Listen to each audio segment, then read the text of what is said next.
country. And that's what secure communities, and unfortunately, still many counties that exist, including the Florida, Jacksonville. So those two laws, we lobbied the local house, we lobbied the Florida Senate, failed. Then we built a coalition, we collected 273,000 signatures to put it on the ballot, bypass the House, Florida House. We put it on a ballot, it failed. That was before my time. It was 23 years ago. Some great people started that movement. But when I co-founded Asian American PAC, I took over the movement. So in the last election, when I moved away from Florida, the bill passed finally. After 15 times, it was put into the ballot. It passed last year, but I was in Washington, D.C. I was no longer associated with the organization other than being a member. So it is important, the reason I give you this scenario is how important it is for us to get involved in a ministry. You don't have to be a politician. I'm not a politician. Though I ran 2 elections successfully and won both of them in the state of Florida as the treasurer of Democratic Party. That's how I got involved with President Obama, who gave me this pin that I've so proudly put on me. Every time I go everywhere, I have opportunity. I was his, both of his campaign in 2008 and 2012.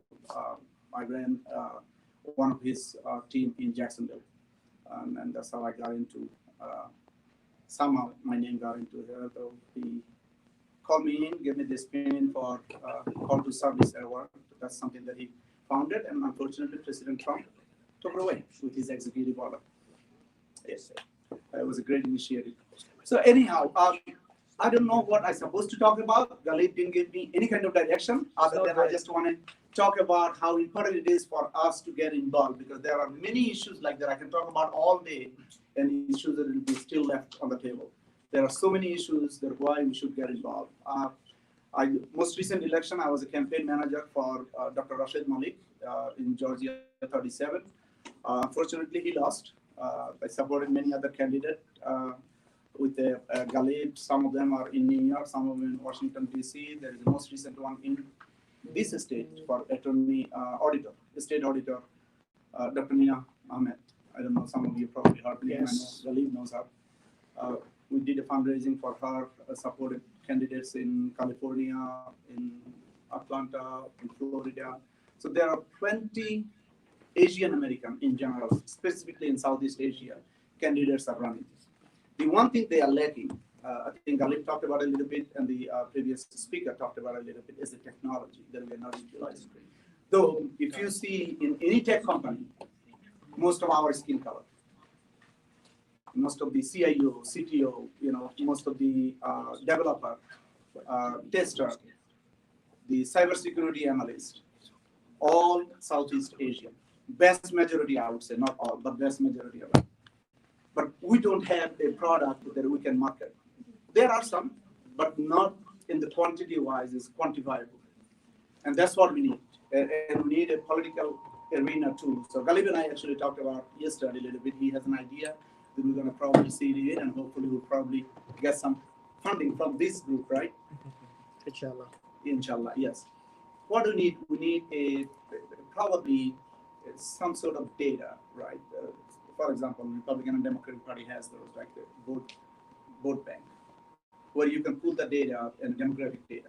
That how many Asian American in this particular group, how many African American, how many Hispanic American, Chinese American, and so on.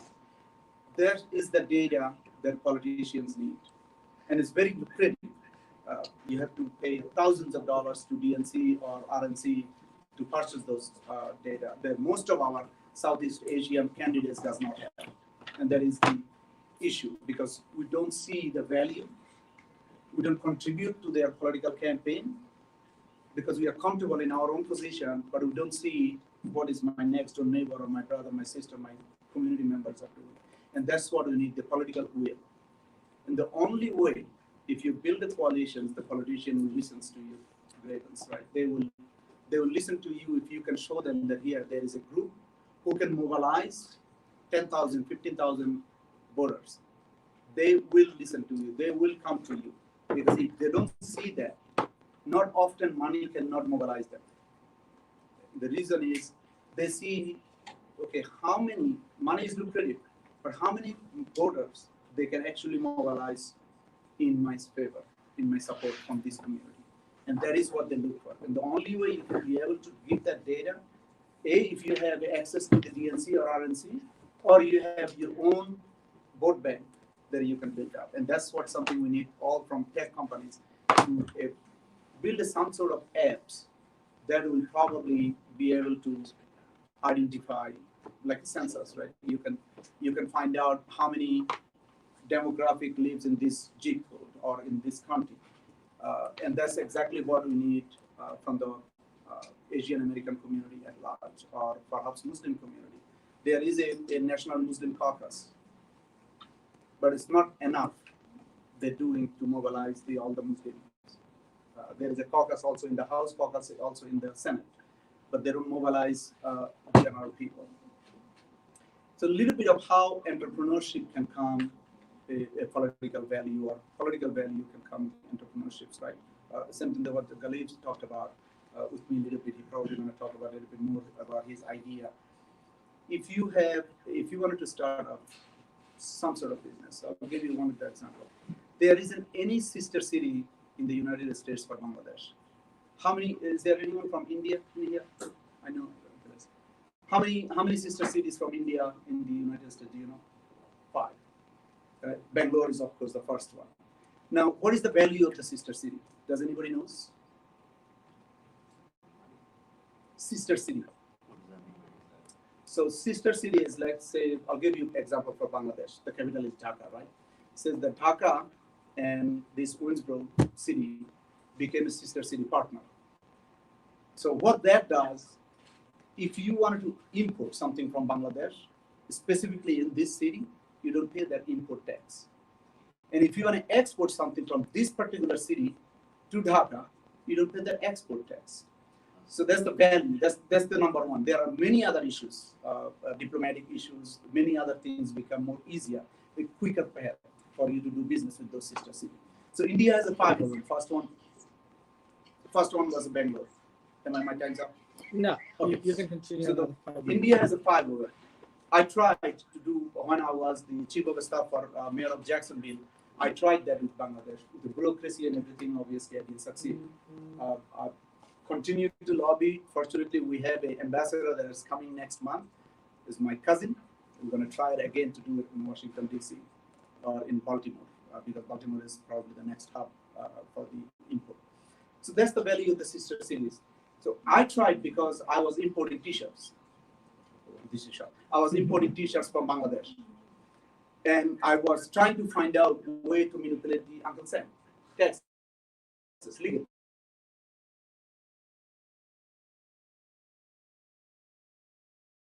Import city, and for my own benefit, right? But I didn't be able to. So what I did, I switched, went to China, because they had probably every county there they have the sister city because that's a major import. So that is where the entrepreneurship can become a political lobbyist.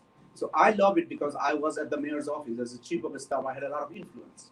So I was be able to convince the local house in Jacksonville to be able to sign off on the sister city agreement.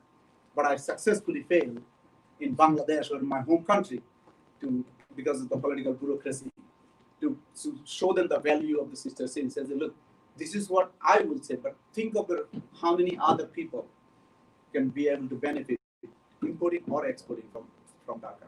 So that's how entrepreneurship can connect to political values, right? Because you can lobby. If you have a connection, the connection does pays off.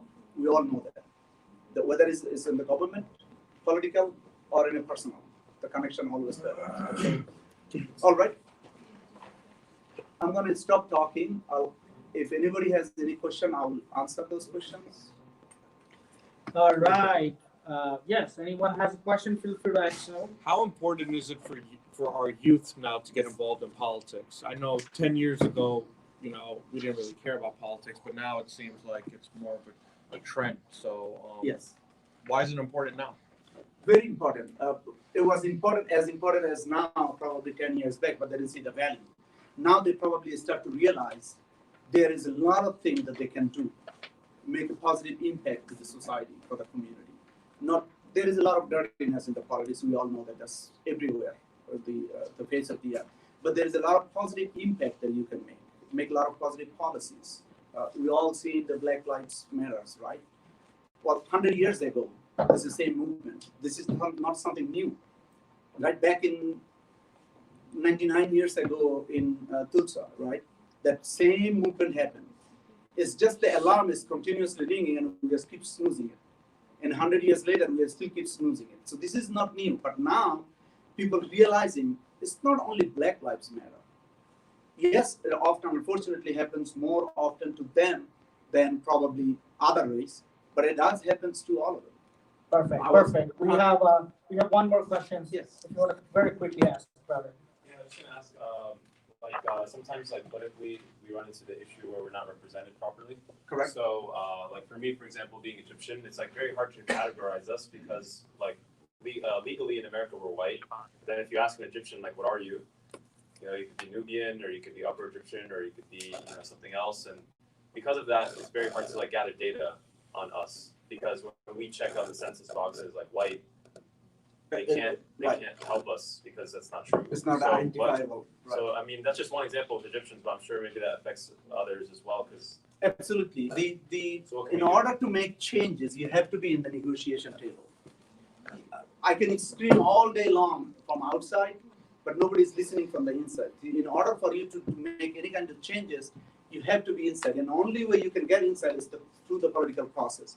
Once you are in, you will have that voice. You can influence other lawmakers in the House to buy into your opinion and show them why it's important. So the policy does make difference, and the only way to make the policy change is through that involvement. Whether you get actively or passively. You don't have to be a politician, but you can be policymakers and you can, be ordinary people like us, but actively talk to Thank you, brother Rizwan. Thank you for your valuable time and inspiring us to get into politics. We have seen that Muslim men are getting involved in politics more than ever before. Without further delay, I'm going to go to our next speaker. I think it's Shazul Muhammad, sister right here, and please give her a round of applause. We're looking forward to hearing from her.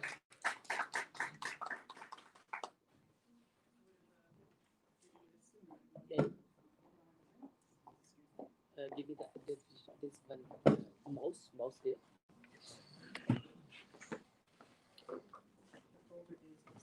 All right. Our sister preparing her presentation. She's prepared a slide, so just give her 1 minute here.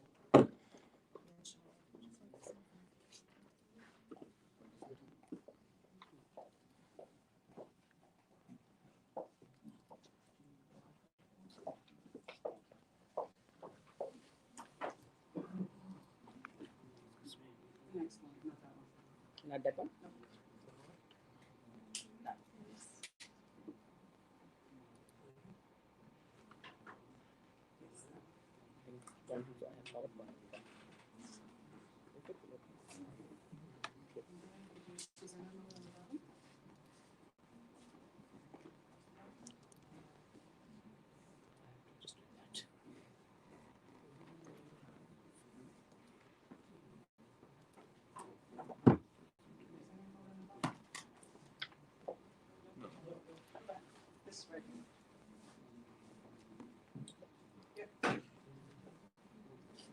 So this is the mouse. No, she's a clicker. Fine. You just need to click. There we go. There we go. No, come.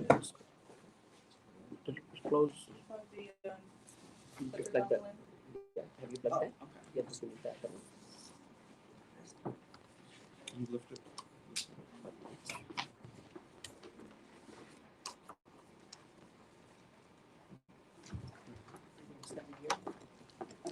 No, that's good. Yeah. Yes. Let's go here. Yeah. Little. Yeah. Good morning, everyone. Good morning. And I greet you with peace. Assalamu alaikum. Alaikum. Alhamdulillah. I'm Shazelle Muhammad, and today I'm going to talk to you about connecting your vision and your idea to the problem you're trying to solve. This is a crash course in design thinking, and which, full disclosure, is a methodology I'm continuing to learn for myself and to hopefully consistently practice. So I encountered the framework I'm going to share with you as I was preparing for this talk, and I love it because it forces us to focus on the people for which the problem we're solving. So I thought it was a good process or a model to share with you to visualize this process. You know, as entrepreneurs, we are consistently creating and selling ideas, we're selling products and services that help people, help businesses that in turn help people. So my intention today is to introduce you to some tools and techniques that are going to help you either define or refine your products and services to truly meet the needs of the people you're trying to help. So a little bit about me.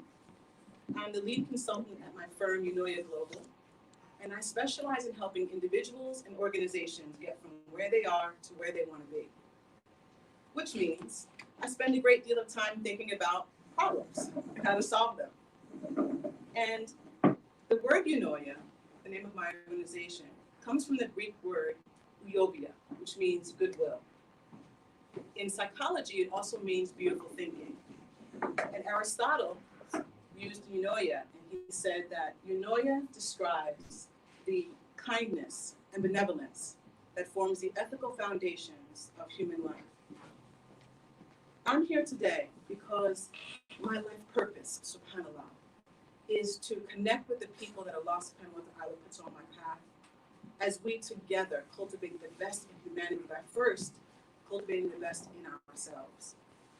We know that a self-cultivated individual can nurture a stronger family, a more resilient community, a community that innovates, a community that collaborates, and a community that resolves conflict. These communities become and then shape the excellence that is our humanity. So today, I'm going to focus on helping you connect your entrepreneurial ideas and solutions to the problem you're trying to solve in service to our humanity.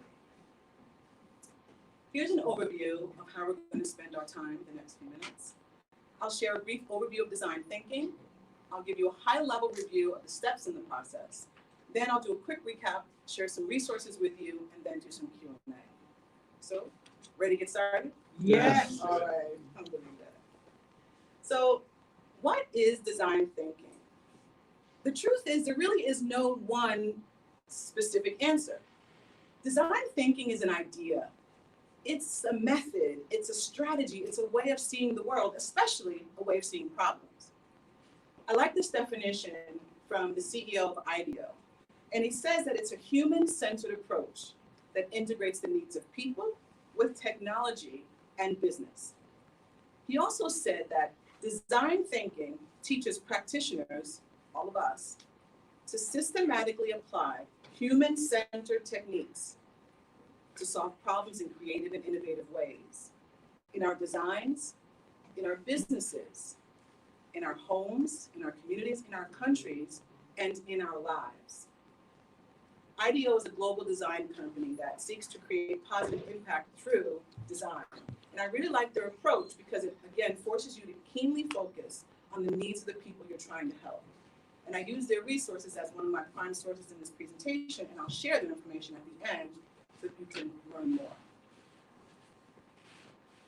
The design thinking process really is far more iterative than this really depicts. But know that there are several gate checks throughout the process that may require you to go back and repeat or re-examine something you completed in a prior step. So keep that in mind. I've simplified things for today's presentation, and I've grouped the process into 3 major steps. The first phase is understanding. This is where you do your research. You empathize with your target audience, and you develop a point of view from which you can define their problem. Some people call this a design challenge or a point of view problem statement. All the names are interchangeable. The second phase involves exploration. This is where you get to dig deeper And this is one of my favorite parts, which I'll talk about in a moment, the ideation stage. This is where you're exploring potential solutions to your problem. You may be brainstorming, you're throwing everything at the wall to see what sticks. In the idea stage and in design thinking, there's no such thing as a stupid question or a bad idea. And we'll dive deeper into that in a moment. And lastly, there's materialization. Materialization is really where you test your idea and then you bring your product or service to life. Over the next few slides, I'll dive a little bit deeper into each part of the process, and I'll also share my journey and how I use design thinking most recently with you as well. So, understanding and defining the problem. There are countless ways that you can research and learn about your customer group's experiences. I've included some examples here, which are the ones that I use most often. So you can consider using interviews, conducting surveys. You can also shadow the customers or the stakeholders whomever's process you're trying to improve. Once you've taken a deep dive into really experiencing the problem from the perspective of the customer you're trying to help, then you can move on to actually making a problem statement or a design challenge. A strong problem statement is important because it forces you to focus on the specific needs that you've uncovered during your research stage. And a really good problem statement, it sort of creates a sense of excitement and optimism that can spark great ideas during the ideation stage. A good problem statement, therefore, has three characteristics. The first, it's human-centered. The second, it's broad enough to engage ideas, to inspire ideas. And third, it's narrow enough to feel doable. In doing this process, to start defining your problem, you can take the result of your research and you can create an affinity diagram. An affinity diagram groups similar things or ideas and findings together, or you can use an empathy map. An empathy map helps you align individual thoughts and feelings with behaviors, and I'll explain that more in a moment. Organizing your data in this way can be very helpful in identifying trends and themes in your data and helping to connect those dots. An affinity map diagram, which is on the left-hand side, sorts ideas into groups based on their natural relationships. It's also frequently used as a way to organize notes and insights from field interviews or live one-on-one interviews. It's great for organizing other free-form comments like open-ended survey questions or survey responses, support call logs, or other qualitative data that you gathered during your research stage. I found affinity diagramming and empathy mapping extremely helpful in my processes. And when Dr. Malik talked about earlier about writing down everything in your business, depending on your approach to your note keeping, affinity diagramming or empathy mapping may be helpful for you. An empathy map on the right-hand side really is like a collaborative visualization. It's really used to articulate everything that we know about a particular type of customer or user. It sort of externalizes the knowledge we have about them to create a shared understanding of their needs. And then also it helps us in the decision-making process by keeping us focused on their experience. The quadrant says here is used to capture what the user actually says. And ideally it should be verbatim. So when you're doing your research and you're talking to your ideal customer, your target group, and you're asking them questions to help you narrow down your design ideas, what are they saying to you? Their specific words, their verbatim words are important. That's the kind of information that will go in the says category when you're doing your empathy map. And customers say things like, I want a product that's reliable. That tells you that reliability is top on their list. They say things like, I want tech support access 24/7. That's telling you that that's an important thing to that customer group. These notes are essential in helping you further define your problem statement and then to refine the product or service you're going to create. The thinks quadrant, now this one is where the gold is. The thinks quadrant is really what occupies the customer's thoughts throughout their experience. And here's where the human aspect comes in, because you really want to try to capture what the person is thinking, but may not be willing to vocalize. And honestly, that's often what you really want to know. What are they thinking and don't want to tell you? That's where you're reading body language, you're reading emotion, you're reading energy, like we all can. You're trying to fill in the gaps and read between the lines. What are these customers thinking but not saying? Their body language, are they exasperated? Do they have a stressed look on their face but they don't want to tell you? Maybe they don't want to hurt your feelings. They may be feeling unsure, insecure, things like that. Customers think things like, this is really annoying. And you may not hear that, but you may see it in their body language. They say things like, am I dumb for understanding this? Like they're confused. They may not say that, but you will see it in their body language. Those things are all important clues in designing your end product. The feels quadrant is the customer's emotional state. That's often represented by an adjective followed by a short statement that sort of contextualizes it. For example, a user may feel impatient because perhaps the web pages are loading too slowly. That's something you want to capture. How many websites have you been on and the pages load too slowly and you click away? A lot. A lot, all the time. So having this sort of customer experience and you seeing that visually, you save yourself a lot of time, a lot of money, and a lot of lost customers. The does quadrant, this is literally what does the user or the customer do? What do you actually visually see them do? For example, do they scroll all the way to the bottom of your web page and say, oh, okay, this is interesting. But then they've got to scroll all the way back to the top to either view their checkout card or to navigate to the next page of your website. You're watching them, their action, what are they physically doing? That's telling you loads of information about the customer experience. All of this information is vital to you designing the ideal product for that customer group. A good way to format your design challenge or your point of view problem statement is like this. It goes, target audience needs a particular action because the insight that you gained during your research. The goal here is really to generate a meaningful and actionable problem statement that will allow you to ideate in a problem-solving manner later on. Your point of view here will really guide and support your design vision because it's going to help you define the right challenge to focus on to address the needs of your target audience. So, my design challenge. A couple of years back, I realized that I had a huge problem. I didn't know who I was. Now, I didn't get amnesia. I didn't forget my name or my social security number or my address or phone number, anything like that. But I realized I didn't know who I really was. My story is the epitome of that saying, if you don't know where you come from, it's hard to understand where you are. It's even more difficult to see where you're going. I felt frustrated and confused, and sometimes even angry. You see, as a descendant of enslaved people, it sometimes feels like my story started with the transatlantic slave trade. But we know that's just not true. I discovered within myself a bone-deep longing to connect to my history.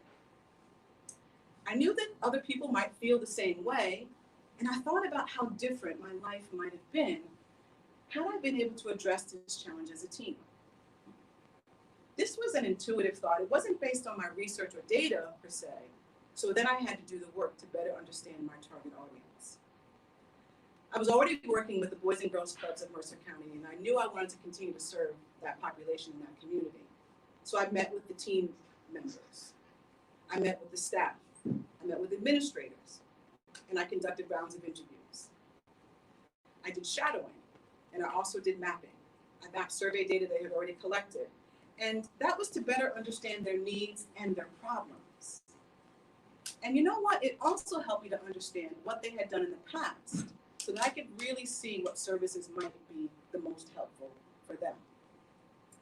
So from the design thinking perspective, the work I did to understand what I was experiencing and why was my empathizing phase, my empathizing process. I also conducted the additional research so that I could more deeply build empathy for my target audience that I wanted to serve. And through a lot of intentional work and internal processing, I put all that information together to develop this point of view problem statement. African American youth need to connect to their ancestral heritage because it enables them to understand our present and envision our future. So now that your point of view problem statement has been drafted, this stage for me, the ideation and the exploration stage, is really the most exciting phase of design thinking framework. I enjoy it because, again, it forces me to challenge all my preconceived notions, everything that I think I know. And we're all experts, right? We know what we know. But this is the point where you put all that down, you throw it all away, and you lose your assumptions about the world. You lose your assumptions about your customers. You lose your assumptions about the problems you're trying to solve. In ideation, again, there's no such thing as a stupid question. You challenge everything, throw it all against the wall and see what sticks.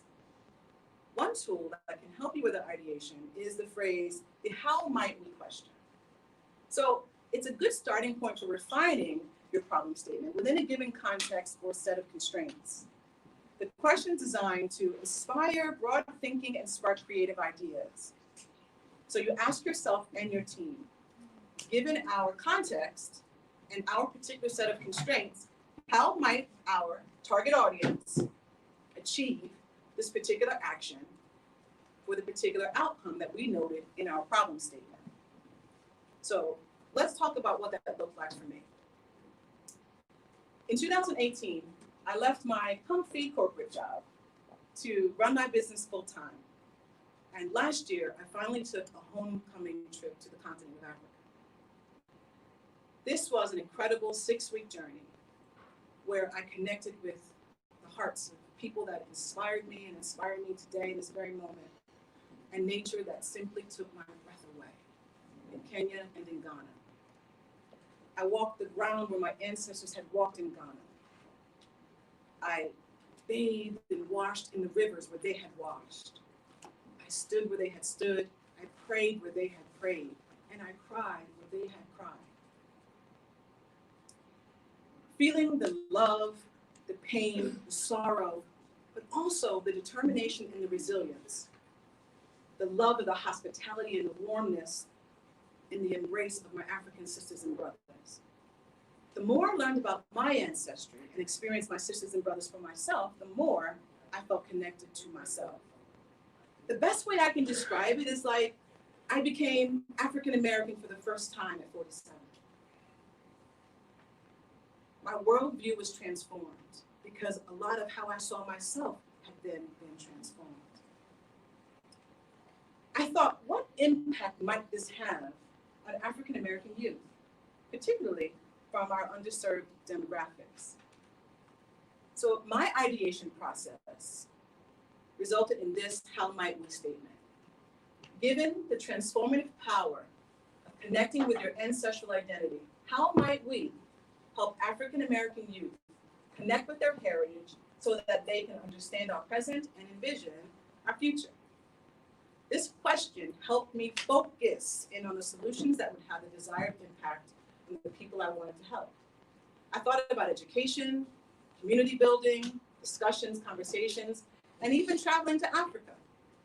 I put all these ideas down on paper and ultimately landed on something that synthesized many of these strategies.